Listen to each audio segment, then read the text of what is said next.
So welcome to this BT podcast. My name is Stephen Harrow. I'm a consultant clinical oncologist at the Edinburgh Cancer Centre, and I'm also a member of the BTOG steering committee.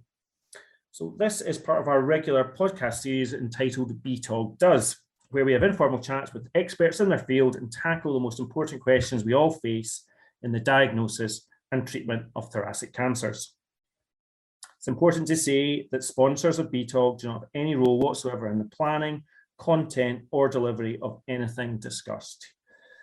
So today's podcast is BTOG Does Palliative Thoracic Radiotherapy, and it's a great pleasure of mine to introduce David Woolf to the BTOG podcasts.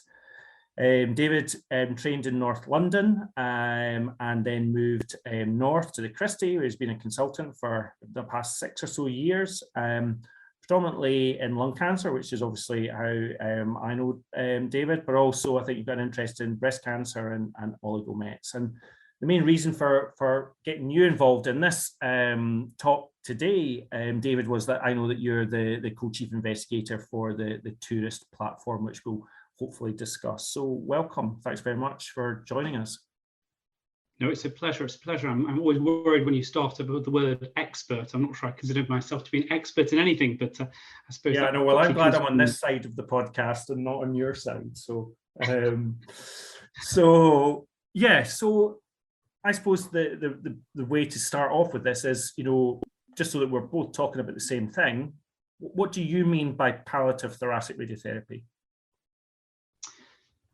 So I think that's a really good and actually a surprisingly tricky question to ask to start with. I think back when I trained and certainly did my FRCR exams, it was very simple what was palliative and what was radical, and we'd quite clearly define that. And I think we're moving into an era where we're using lots of other terms around. We're throwing around high-grade palliation.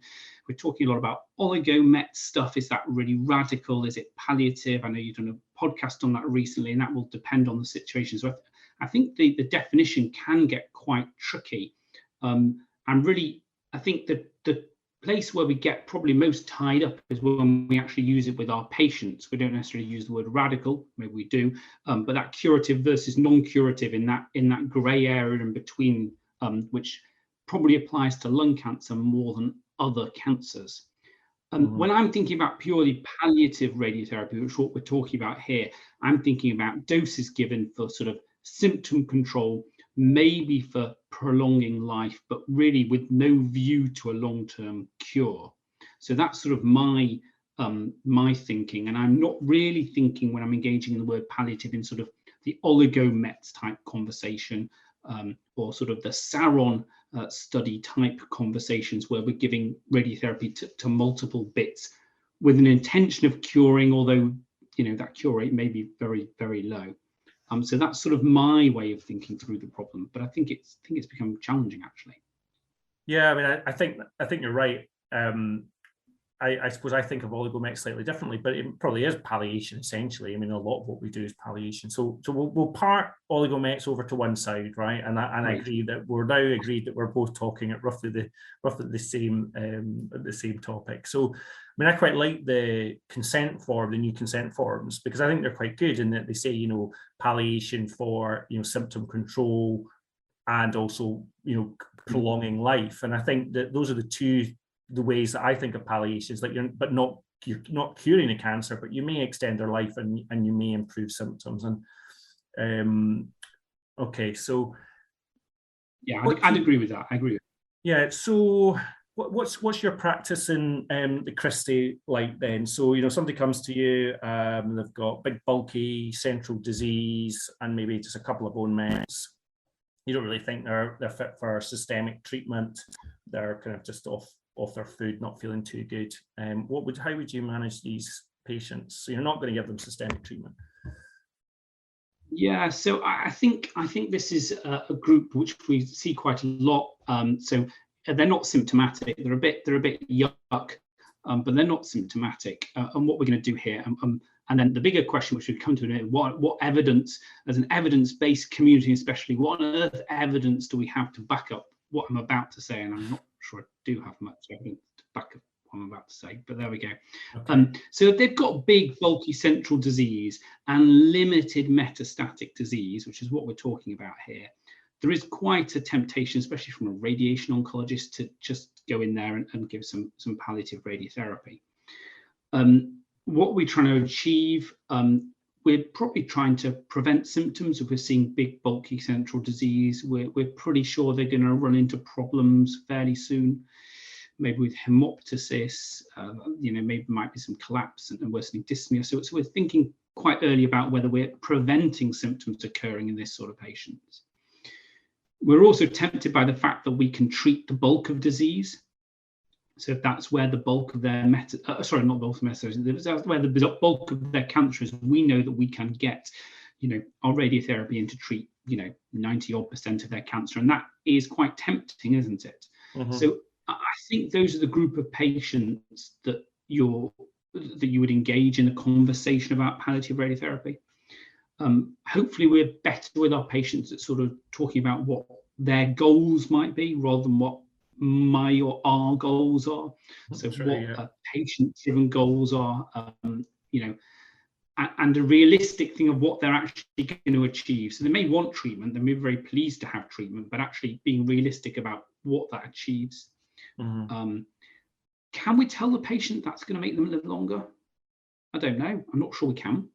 And that comes back to our lack of evidence. We can talk about the aim of it might be to make them live a little bit longer by controlling this disease, aimed at probably primarily controlling their quality of life, so preventing deterioration in their quality of life. Mm-hmm. And then we're going to come on strong. We're going to talk about in a minute what we're going to prescribe, what dose fractionation we're going to give. That's clearly going to tie in with what our aims are going to be. What their aims are going to be, and what data we have, and the toxicity from that radiotherapy. And of course, what we mustn't forget is the number of visits.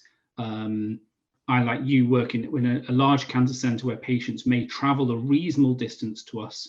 So, giving them 2 weeks of radiotherapy, you've just taken over 2 weeks of their remaining life travelling to and from. We shouldn't forget that. And then, of course, the technique we use as well. So lots of different things to think about in those situations. So what would your standard treatment be then? What would you, just roughly, what would you do? I mean, so probably not single, depends on fitness. You've told me they're not fit for systemic therapy. So I'm probably going with 20 and 5 if you're making me choose one. Okay, I'm making you choose one. So you're going 20 and 5. You are. I'm going with 20 and 5. And how are you going to do that? How are you going to plan that treatment? Yeah, so quite simply, most of us are CT simulating these sorts of things. So it's going to be CT simulated, and it's going to be a parallel opposed pair. The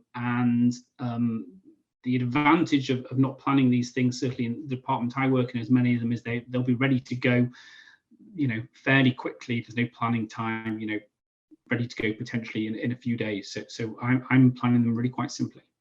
Okay. And if you were going higher dose and fractionation, so you were going 13, 10, 36 and 12, something like that, would you look for a plan then, or would you still go for an APPA approach, a parallel pair, simple? Yeah. So what would I do, or what would I like to do, are different questions. Okay. So I'll tell you what we do. We go for a parallel opposed pair. So in my department, that is what we were doing. That is what we are doing.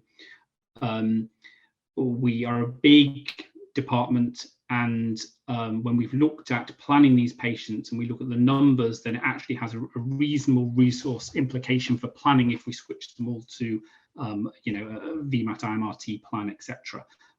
In an ideal world, I would definitely like to plan these patients. I think the big gain potentially is with the esophageal toxicity, and that is probably the single most thing we're going to worry about with these patients. Mm-hmm. So I'd like to plan them. We don't.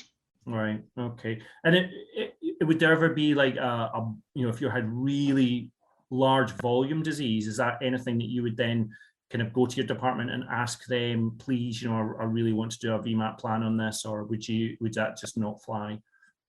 No, it would fly. They're very flexible. So there's a good reason for doing it. Then they would absolutely go through. Of course, Our planning time then becomes a couple of weeks rather than a couple of days. So that's something we have to factor in. But yes, no problem. They do it on a one-off basis.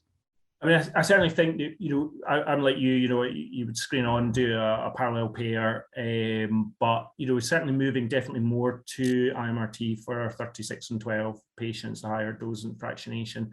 But, it does add in time to the whole planning process, and the patient doesn't start as quickly. And you do wonder whether or not you're giving with one hand and taking with the other hand, really. And I suppose I'm mindful of, Alex Louis' recent study from Canada, with IMRT and the esophagus sparing, which, demonstrated that, yes, you got less esophagitis with the IMRT sparing, but there was really no difference with quality of life with patients. So it's really difficult to tease out, do we actually make a difference by becoming more complicated with our planning, and is the old ways just the best ways?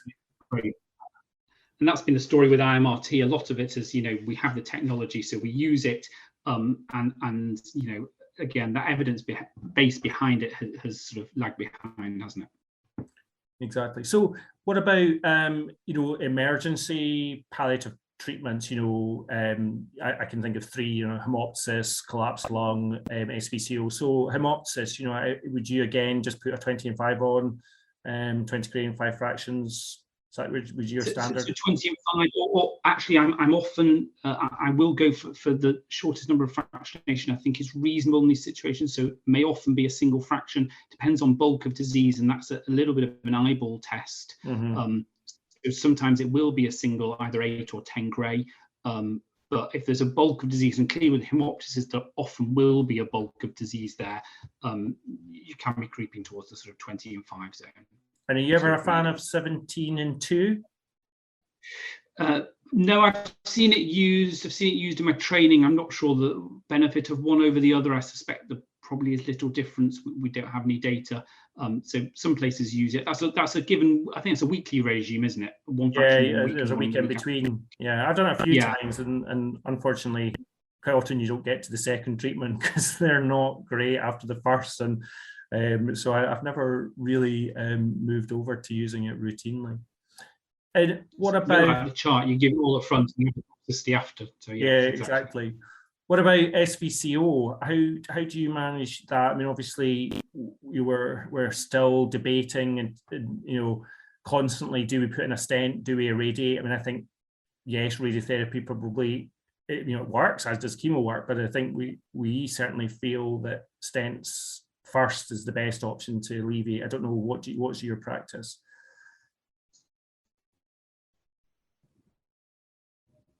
Yeah, so our practice is exactly the same. So the go-to or the reflex that we've taught our referrers is actually just to go straight for a stent. So often that will have actually happened before they come to us, because they know we're going to say, please try and stent them. And we do have a little bit of data showing that they get pretty good instant relief.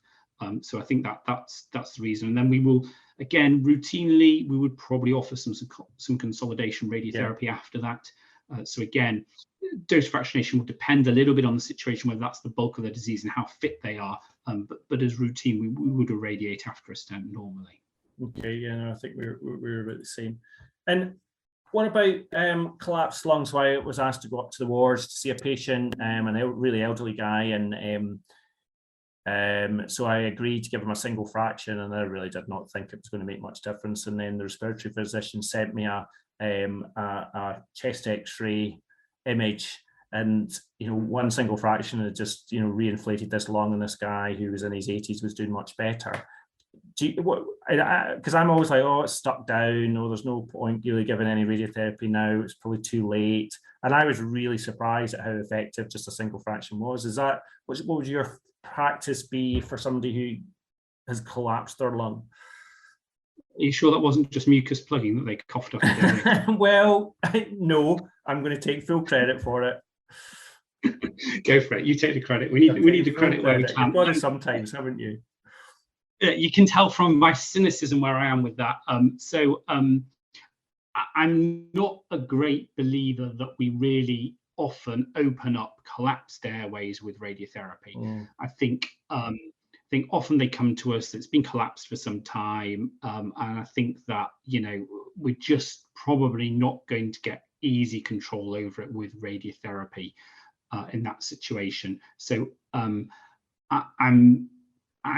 don't normally give for that reason, unless there is another reason to give radiotherapy at the same time. So if it's been given for another reason at the same time, that's great. But I'm not sure it often reopens airways. Have I ever given it for that situation? Yes, everybody has. We get persuaded to, the patient's keen on it. But I think that's just a fairly frank conversation that, whether we believe this is really going to help. Yeah, I was really surprised, because you do it and you don't often see these patients back, and you certainly don't do an x-ray.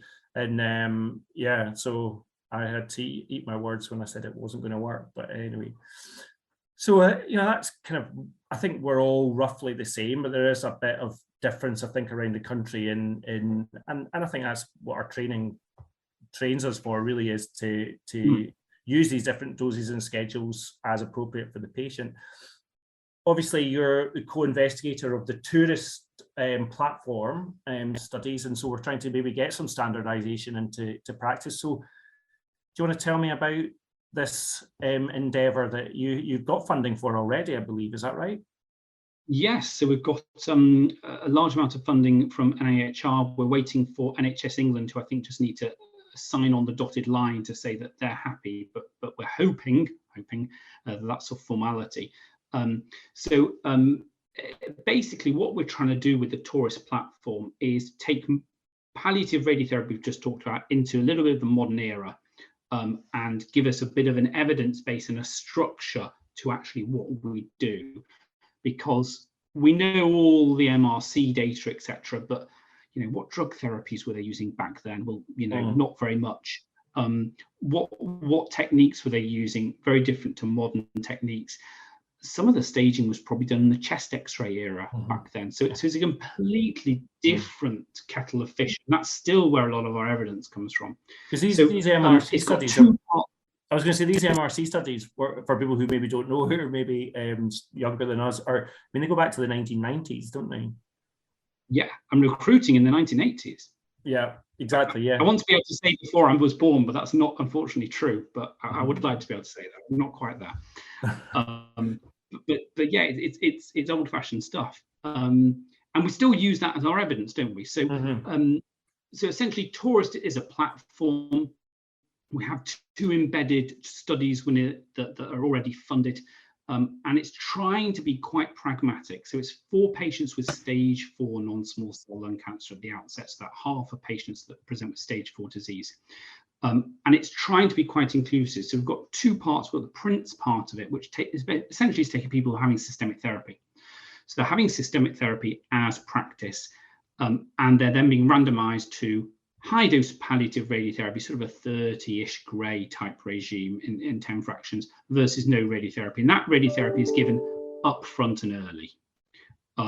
So how are they going to do in terms of quality of life? And our main endpoints are PROMS, quality of life. So does giving early thoracic radiotherapy, a reasonably high dose and a fit group of patients having systemic therapy, help with their quality of life? And we'll look at survival and various other endpoints. And then you've got the other study within that, which is the Quartz lung study, which is the patients who are not having systemic therapy as standard of care. So generally, clearly, they're going to be the less fit patients, worse performance status. Of course, it can be patients who are declining systemic therapy. And they're going to be randomized between radiotherapy and no radiotherapy with a sort of a lower dose fractionation, so sort of 20 and 5 type dose fractionation. Again, looking at their quality of life as the main primary endpoint, and some other factors as well, like survival, etc. So those are our two studies that are funded, maybe one or two more to come, who knows, in that platform. Challenging recruitment numbers. So the two together, we need about 970 patients. So decent numbers. We have lots of patients in the UK who are stage 4, and most of them actually will be eligible for this study. The main ineligibility will be patients who require radiotherapy up front for symptom control. So clearly they need the radiotherapy outside of the study. Sure. So that's sort of a quick summary of the Taurus platforms. Yeah, that is a large number of patients, isn't it? So are you, what is your plan to open this in as many sites as you can, or is this an England only study, or is this a whole UK based study, or what's the... It's definitely not an England only. You are welcome, please. And we're trying to bring on some international colleagues as well, which is also being worked up a little bit. So we want lots of radiotherapy centres. I think from memory, I should know immediately, I think we're after about 26 radiotherapy centres. So, you know, but we're very much hoping this is a pragmatic study that you know, is made as easy as can be in, you know, a randomised phase 3 way, and places can sort of join in and recruit. Okay, and when do you think you're going to be up and running then? When would you like to think that you're recruiting your first patient? We're hoping end of this year, so end of 22 probably. So site setups, we're talking about, you know, autumn-ish 22, and recruitment end of this year to start, we're hoping. And in terms of prints, so just if we just, you know, we've not got too much longer to chat, but in terms of prints, what sort of dose and fractionation are you thinking of? Yes, it's going to be things around we're essentially going to aim around the 30 gray mark for that. So the switch between the two of them really is from a more palliative radiotherapy to a more, for a more low dose palliative to a higher dose. So I think we've got 2 options there from memory. I need to look back at 36 in 12 or 39 in 13. So that sort of dose, and then in the other the quartz lung, it will sort of be 20 in 5 or the fractionations you've mentioned, so the 16 or 17 in 2. So those are the ballpark fractionations. We've got to pin those down exactly in the protocol, so we just want to allow as many centres to join as possible, so fractionations they're comfortable with. And what about the planning? Are you going to move us into more complex planning for these patients, or are we still going to keep it simple? Yeah. So this is the big bugbear in prints. So we are definitely going to the minimum we're going to do is strongly encourage more advanced techniques. Okay. So that's the minimum we're going to do. And we are having a discussion which is ongoing about whether we mandate more complex techniques. We think it's the right thing to do. We think it's a good way of bringing departments up in terms of what they're delivering. But our concern is we really don't want to lose a significant number of departments who say we're not doing that. We can't do that at the moment. We're not doing that in the study.